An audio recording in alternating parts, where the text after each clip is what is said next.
Welcome to All Horse Racing All the Time. I'm Alan, your host, bringing you analysis of the Lecomte Stakes at Fairgrounds today. All eyes on Fairgrounds today. Lecomte Stakes, it is the biggest Kentucky Derby prep race of 2025 so far. Worth 20 points, qualifying points to the winner, 10 points to second, and 6, 4, and 2 to third, fourth, and fifth. Fairgrounds, race number 12 of a terrific card today. And what I'll be giving you here is my winner and why, and also some of the entries who I think have a shot to possibly win the race as well, even though I don't like them as much as the winner, and why, and how to use these horses, how I'll be playing them today, and also what I like and don't like about the two morning line chalks. A little about me. I've been a handicapper for about 17 and a half years now, an analyst for going on 14 years.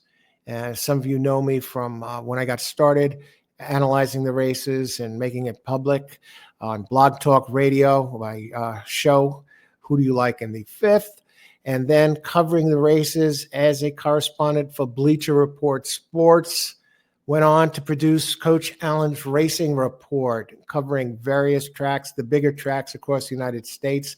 And right here, right now on All Horse Racing All the Time on this channel. And the channel, I give you my selections each day for a number of tracks, as well as pre-recorded handicapping show. As the show's title states, All Horse Racing All the Time. Nothing but horse racing here. Now, talking about this track. Okay, so we got this race. This is a 1.16 mile race, a G3 at Fairgrounds. Now it's 1.16 mile. Now, looking at this race, there are a few things to consider, beginning with talking about the track dimensions. It's you have a fairly quick, in this race, run up to the clubhouse turn, and you have the longest stretch run to home of United States tracks, 1,346 feet. 1,000. Biggest, longest stretch run, right? So if they come off that turn and you see your horses leading, you have some time to keep an eye on things. It's not cut and dry like one of these with these short stretches. And to just give you an indication how long Fairgrounds is, that stretch run, 1,346 feet. Aqueduct Racetrack has what's considered a decent long stretch run, 1,155 feet. Fairgrounds nearly 200 feet longer, and Aqueduct has a long stretch. It's actually longer than Belmont, which is a bigger track. So that gives you an indication. You would, but reason I'm really talking about this, not just for the interest factor, you would think that this would favor the closers, right? It doesn't. At this track, especially at this distance, the horses with the early speed and inside early speed benefit for some reason, do very well on the long stretch and in this type of distance, the longer races. The speed carries on this track, and inside speed especially. So some people might think, oh, yeah, I got closers. We got a long time to catch up. That's not the way this track plays. Okay. So we're going to take a look at the race real quick. We'll take a look at the race. I'm going to give you who I like. The ones I like, the ones I've looked at over here. And I think we got some good opportunities and why. And we'll begin by talking about the pace of the race. So let me bring up some pace information here. And then we'll just go through the horses, the winner, who I like, who I don't like, and why. Okay, so now first we're going to bring up the pace of the race. Now, this is a chart. This is a Thoroughgraph speed chart, and this is one of the devastating tools. Some of you wonder how I produce so many winners. One of my most devastating handicapping tools, along with Brisnet and Bayer as well. But this one, creme de la creme. This is a speed figure. This is a speed chart of the pace scenario. And as they say, pace makes the race in horse racing. It's a snapshot of how the pace, who are the early pace horses are. And you could see the ones that with the quickest early pace are furthest to the right there. Like you see number 1, Innovator, a front runner. He has apparently he's been this goes by his pace for a number of races, and has the outstanding pace and the rail, and Tough Catch number 8. Also, the other two, the two standout speeds, pace horses in the race. Now keep in mind they've been running shorter distances, so that's a snapshot there of the pace. And I also have the Thoroughgraph figures, which I'm not going to go into today. That's a story for another video. But I am going to use the pace charts here, pace chart for this, and then I'm going to go over to the Brisnet to talk about why I don't like each horse. But as we've seen, I've looked at it. Innovator gets the rail and should get the early speed. That's this one's running style. And if you look at Innovator's numbers over here, for example, you could see he's usually in front at the first call. The last 3 races and 3 out of the last 4, front running type. And the other one, Tough Catch, these two actually faced each other already and dueled together. Tough Catch with Louis Saez up. This one actually has the big early speed, but doesn't quite go to the lead. He's off the pace a little bit more, but still has plenty of early speed. And so those two are the two standout speeds by the fractions. And you can see the early fractions the Innovator runs here at the first call. Now, that includes the run-up time, which Brisnet and buyers don't include in Thoroughgraph this information. Actually, 22.5 opening quarter, 22.78, 21.92 at Churchill, 3 races back. So this one's running blistering early paces. And Tough Catch, for example, is running last race at Fairgrounds, 23.22. Louis Saez up. He's running 22.6. So, but this one's a little off the pace. But the main speed is Innovator, a D. Wayne Lucas horse inside that opens at 10-1. So as far as the ones with experience running these route races, Magnitude, for example, number 4, you could see that's the Ortiz entry. Pace-wise, this one likes to be close to the front. As you can see in his last 3 races, he's running second, and third, a length off the lead, and running a 24.18 opening quarter, 23.6.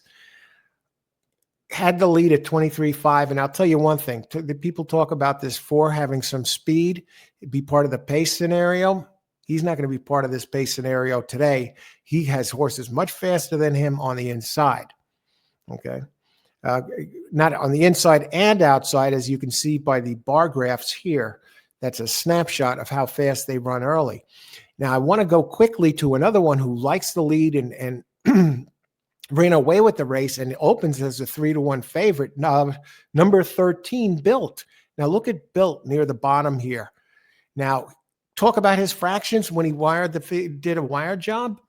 He ran a 24.1 opening quarter. He's not going to do any wire jobs today, and that's one of the things I don't like about the Built. Am I saying he can't win? No, but I'll get more to that.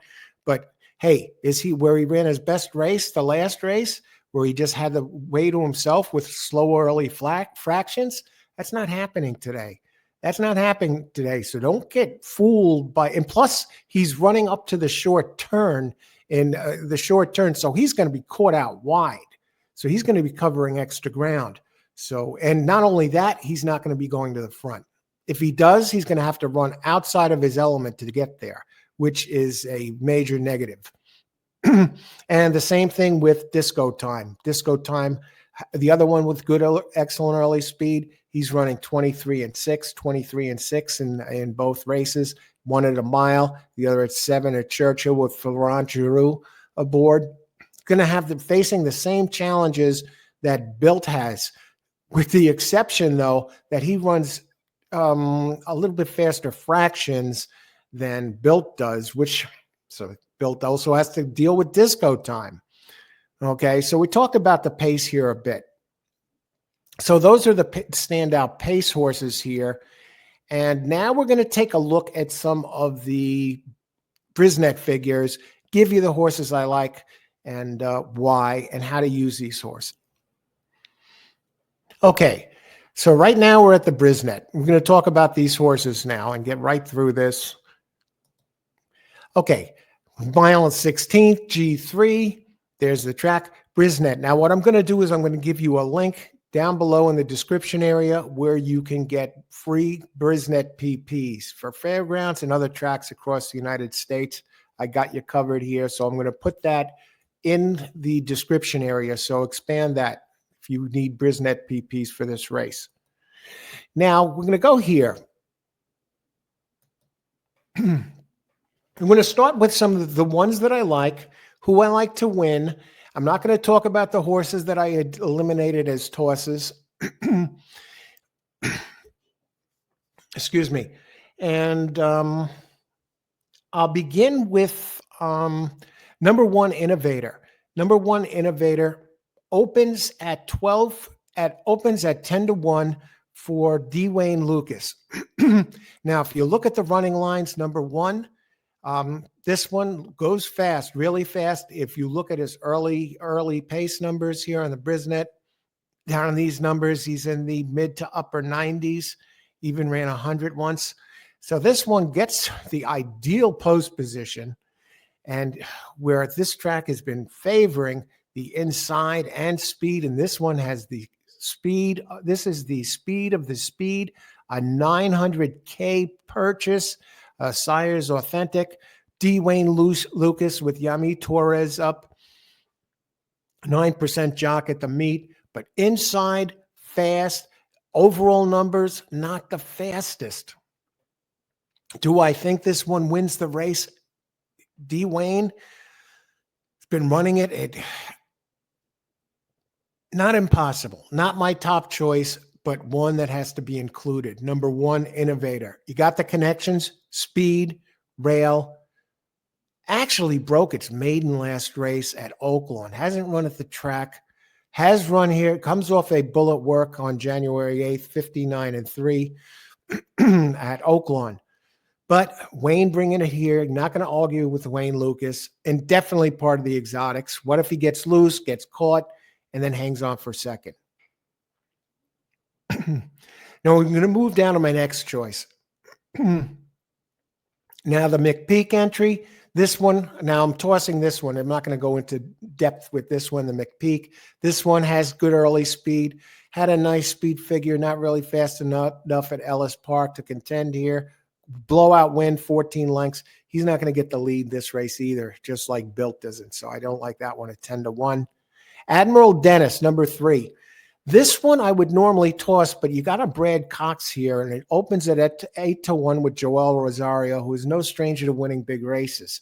Now, what I like about this one is this. I like the race too. You know, we can get the distance. Okay, ran it, had trouble last race. Ran a 74. He was beaten by both the outside Built, the favorite, and Magnitude, number 4, with number 4 horse was Jose Ortiz last time. But keep in mind here, he stumbled out of the gate last time, and that pretty much took him out of the race. And of course, how many times you see a horse stumble at his speed and tries to rush back into it? He did, gets up to at the second call within a length and a half, and then falls apart. You know, bad start, so we excuse that. But the race 2 back, 91 Brisnet, won by over 3 at Churchill Downs at a mile. And look at the money this one's taken. It's been favored in all 3 career starts. Runs a 91, wins by 3. Now, this first race at Churchill, he broke in, he checked, he was stuck in traffic, and he ran a slow 76 and finished 30. Still got in the money at 2 back. So you take out the 2 races where you had problems, stumbling and then braked and checked traffic. Take those 2 out. All I see is a 91 in there, and he kind of stalked the pace.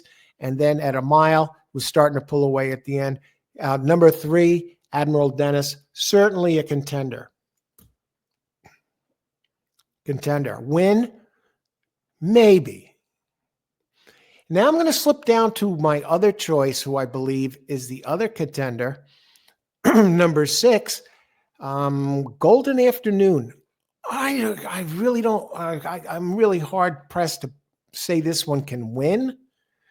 What I like about it, has 2 wins and a second in 3 career starts. It's only run on turf. It's only run on turf. Did come in second in a G2 at Keeneland in the Bourbon Stakes. So G2 tested. Has the sire who was fast as hell early, and this one is going to be around early, has some nice works. And you look back at Fairgrounds here on December 21st, he pitched a 15th out of 133, 48-4 workout. For that, 27th out of 135, 49-1. So he has some bullets further back, has speed, never tested on dirt, 20-1.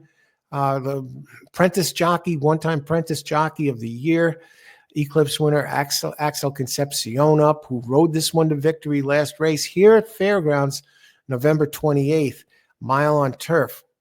And this one does have good early speed, a decent early speed, but he could also close a bit, closed well, showed a closing ability last race. And Golden Afternoon opens at 20-1. This is the X factor. You got the turf player in here. The connections. Oh, you got a strong jock up. Big races like this, he's up against it.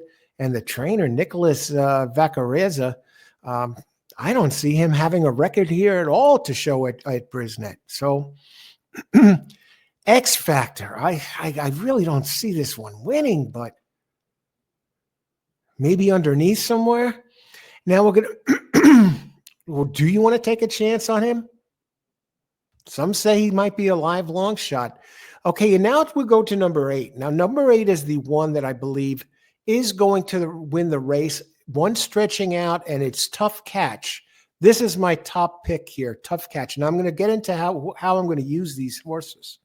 Tough Catch was running third at the first call last race. He has 3 races, Brisnet numbers in the 90s.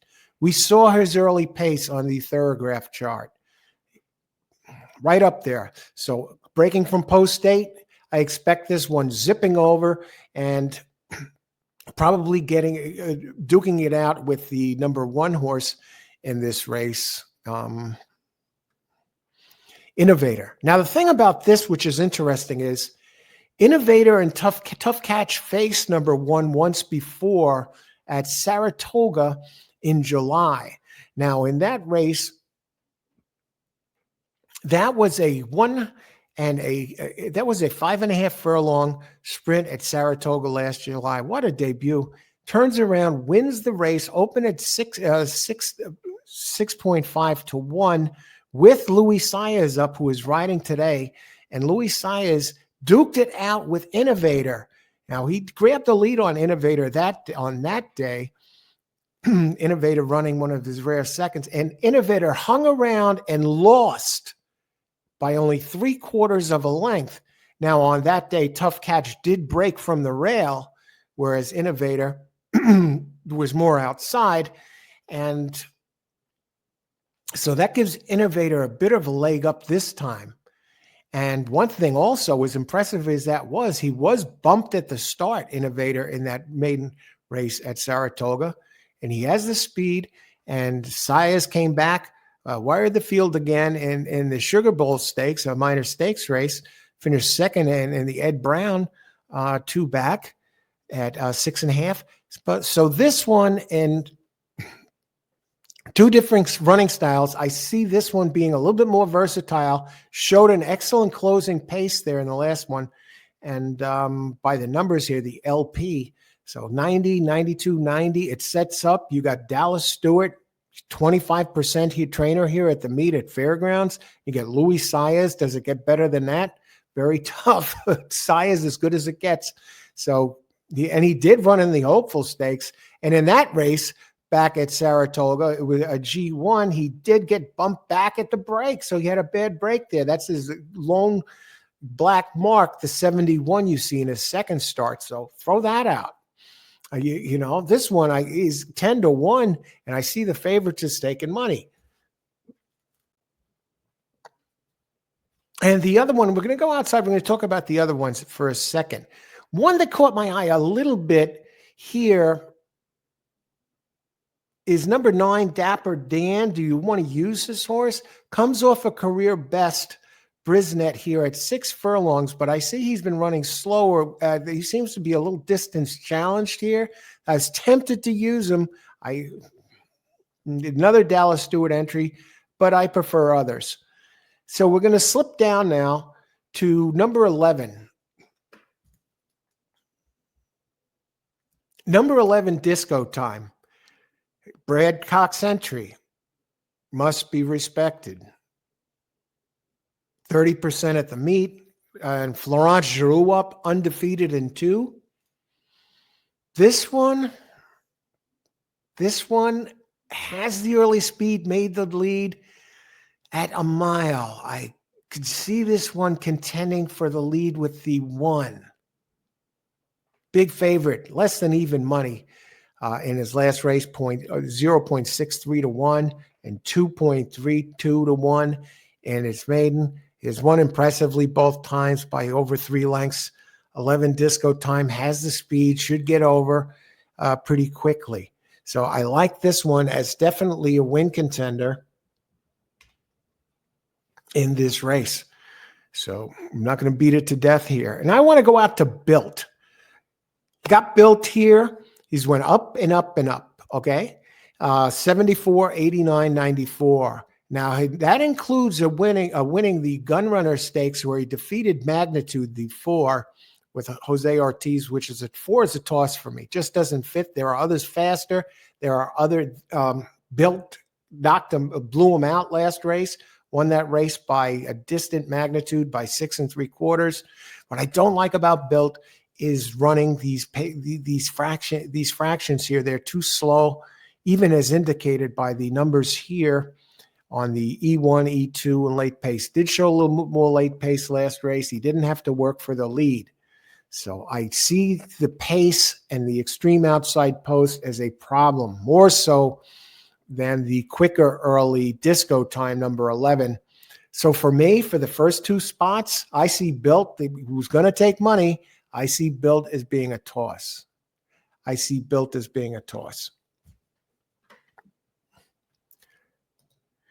Okay, so how am I going to use these horses? Let's get these out of here now. We talked about who I like and why.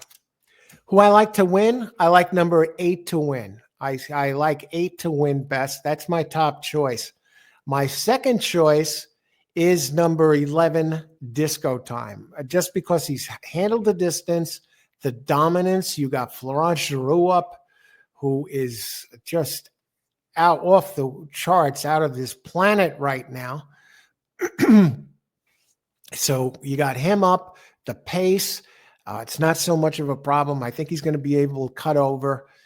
Will he get the lead? Probably not. If he tries to go for the lead, it's going to be problems. I think Florence is going to be able to adjust. He's smart enough to handle this correctly. But so that's my second choice. As far as my third choice goes, I'm torn between 2. I'm torn between number 3, Dennis. Let me bring this up again. Admiral Dennis. I like the fact that Admiral Dennis has not done anything wrong, except he encountered a lot of problems in his 2 defeats. The one in the middle of that, been tremendous with a 92 number, and he's fast enough that he doesn't need the lead, and he could stalk, and he'd be the one that would probably prevail if the speeds slip out of it. So I think he's a very top choice. I think I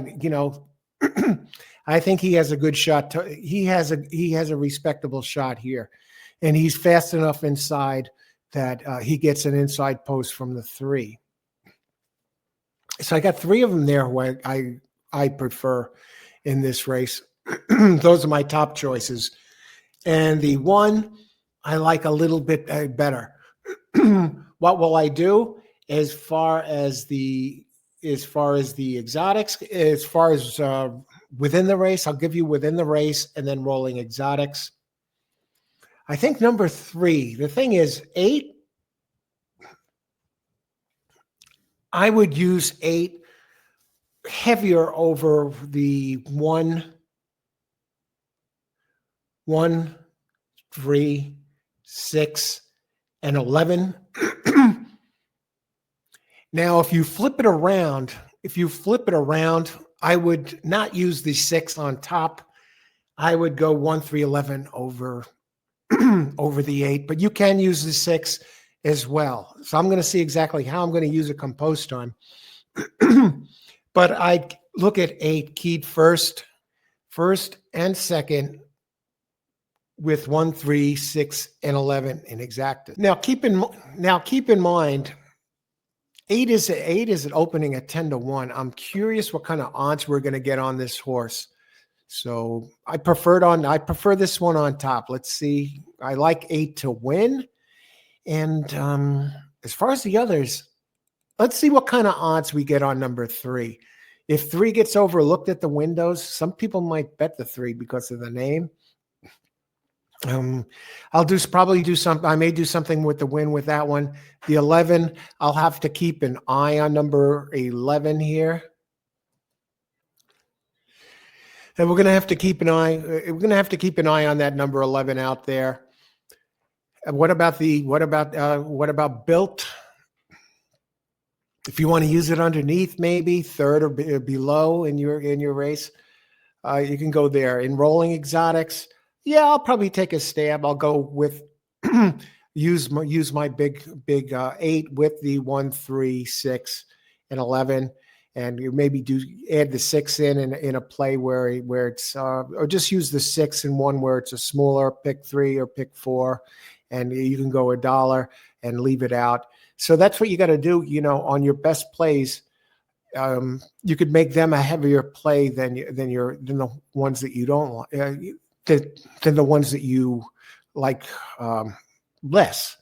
Okay, because this way you get multiples of it. They're not all created equal, and this way you can get to include the horse, and you don't just box them and blindly use them all, give them equal weight, because they don't deserve equal weight.